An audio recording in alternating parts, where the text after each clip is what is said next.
পেতি বাঁশ, শিলবরাক বাঁশ, বরাক বাঁশ এন্ড ট্যাংরা বাঁশ। হ্যালো হোয়াটসঅ্যাপ গাইস, তো কি অবস্থা, কেমন আছো তোমরা? আজকে আবারও চলে এলাম আমি তোমাদের ভাই মিস্টার সিফাত। তো আজকে যাচ্ছি আমরা আনন্দবাজার। জানার স্বার্থে বলে রাখি, আনন্দবাজারের পাশ দিয়ে বয়ে যাচ্ছে মেঘনা নদী। তো মেঘনা নদীর ঘাটে যাচ্ছে আমরা অনেকগুলা বাঁশ কিনতে, প্রায় 1.5 থেকে 200-এর মতো বাঁশ কিনতে যাচ্ছি।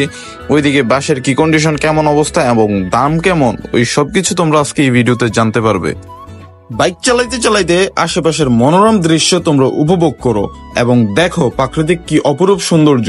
আধা থেকে 1 ঘন্টা আগে মোটামুটি বৃষ্টি হয়েছিল, ভালো মাত্রায় বৃষ্টি, তো রাস্তাটাও ভিজা এন্ড আশেপাশের পরিবেশটাও অপরূপ সুন্দর রূপ ধারণ করেছে।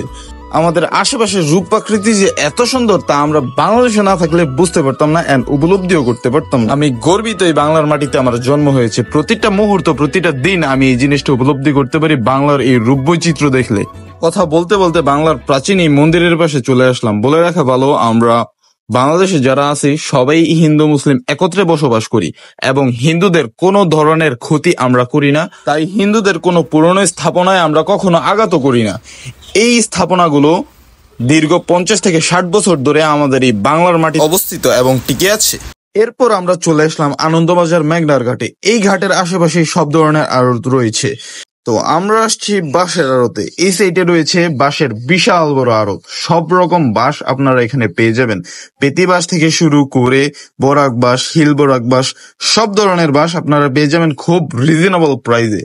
আমাদের এলাকায় যে বাঁশগুলো আপনার 3 থেকে 350 টাকা প্রাইস, এখানে আসলে আপনারা 1 থেকে 150 টাকার মধ্যে এই বাঁশগুলো পেয়ে যাবেন।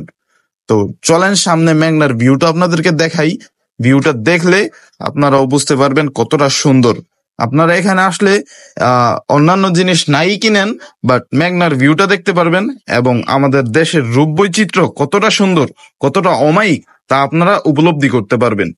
যদি সামনে এই কচুরিপানাগুলো না থাকতো তাহলে ভিউটা আরো ফুটে উঠতো। আমি মনে করি এই জায়গাটা দেশের একটা ভালো পর্যটনী স্পট হিসেবে পরিচিত হতো তখন।